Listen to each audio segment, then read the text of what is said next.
Hey guys, welcome back to your channel. आज के episode बन्नी चाहों lady की जो शुरुआत होती है माननी से होती है। माननी बन्नी से पूछती है कि युवान कहाँ है और बन्नी कहती है कि मुझे नहीं पता है युवान कहाँ पर है।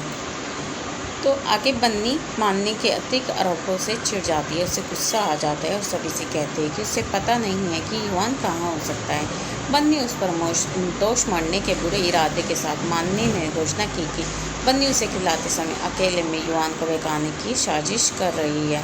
यह सुनकर बन्नी और भी गुस्सा हो जाती है और सीधे माननी को चेतावनी देती है कि वे जो कह रही है उसे देखे। प्यार और देखभाल से भरी आंखों से बन्नी सभी से कहती है कि वह उसे खिलाते समय कोमल प्रेम से पेश आती है, क्योंकि उसे उसके अलावा किसी और से यह नहीं मिलता है। वे बताते हैं कि कैसे घर में हर कोई युवान के प्रति अशिष्ट व्यवहार करता है और यहाँ तक कि उसकी पिटाई भी करते हैं।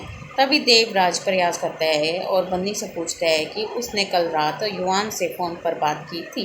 बन्नी का कहना है कि मैंने युवान से कल बात की थी और बन्नी कहती है कि युवान चांद और लुका छिपी के बारे में बात कर रहा था। जब अचानक बन्नी को एहसास हुआ बन्नी द्वारा युवान को पानी की टंकी या ट्यूब के अंदर छिपने की अपनी बचपन की कहानी सुनाई थी के बारे में बताते हुए एक फ्लैशबैक यहाँ पर आपको दिखाई देता है। बन्नी पलक को पानी की टंकी में तलाशने के लिए कहती है, जबकि वह खुद युवान के कमरे में जाकर उसे ढूंढती है। आगे आप देखोगे कि वॉशरूम में अंदर आते ही बन्नी चारों ओर देखती है, जबकि माननी चिल्लाती है कि उसने पहले ही वहाँ इसकी जांच कर ली है। बन्नी और अन्य लोग जैसे ही वॉशरूम से बाहर निकलते युवान टब में पानी से बाहर आ जाता है और खुद हंसता है। हालांकि बन्नी बाकी सभी के साथ दरवाज़ा खोलकर उसे पकड़ लेती है, जिससे वह घबरा जाता है।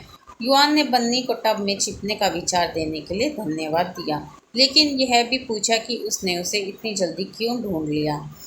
घबराहट बढ़ने के साथ युवान विरोध में आगे बढ़ता है और ये चिल्लाते हुए कमरे में भागा जाता है कि वह नियति के साथ सगाई नहीं करेगा, वह इस बुरी परी के साथ सगाई नहीं करेगा। देवराज युवान की इच्छा के बारे में माननी, हेमंत और अन्य लोगों को समझाने की कोशिश करता है, लेकिन कोई भी ध्यान नहीं देता है। जैसे ही माननी ने युवान के साथ बन्नी की ओर रहने के लिए पैसे का लालच का सवाल उठाया, बन्नी ने इसे नियति की ओर मोड़ दिया। हालांकि नियति ने युवान जैसी ही बीमारी के कारण अपनी मां को खोने की अपनी भावनात्मक कहानी को सभी को बताकर इसे निभाया और अपना पीछा छुड़ाया।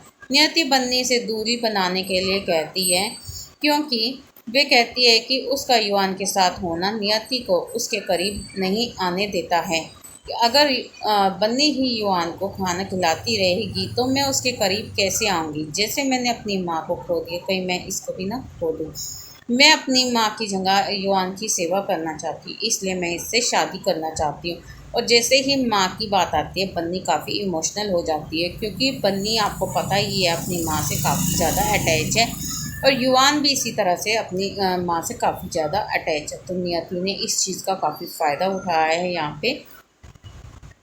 आगे कहते हैं बन्नी भ्रमित हो जाती है, क्योंकि नियति पूछती है कि क्या वह अपने पूरे जीवन के लिए युवान की देखभाल कर सकती है। अगर वो कर सकती है तो इसे पेपर साइन करने पड़ेंगे। जैसे ही नियति उसे कहती है कि तुम्हें युवान की देखभाल करने के लिए पूरी ज़िंदगी ये पेपर साइन करने होंगे, तो युवान काफ़ी खुश हो जाता है और वहीं खड़ा हुआ हंसता है। वो सोचता है कि बन्नी हाँ कर देगी, लेकिन बन्नी काफ़ी हैरान खड़ी हुई वहाँ पे खड़ी रहती है। और आज का एपिसोड यहीं पे ख़त्म हो जाता है।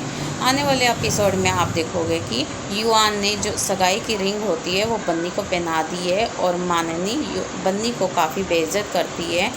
तो फ्रेंड्स, क्या बन्नी और युवान की एंगेजमेंट हो जाएगी? नियति का क्या होगा? आप हमें कमेंट बॉक्स में ज़रूर बताएं। और आज का एपिसोड आपको कैसा लगा वो भी हमें बताएं। और अगर आप हमारे चैनल पे नए हो तो हमारे चैनल को लाइक, शेयर एंड सब्सक्राइब करना ना भूलें। Enjoy your video, have a nice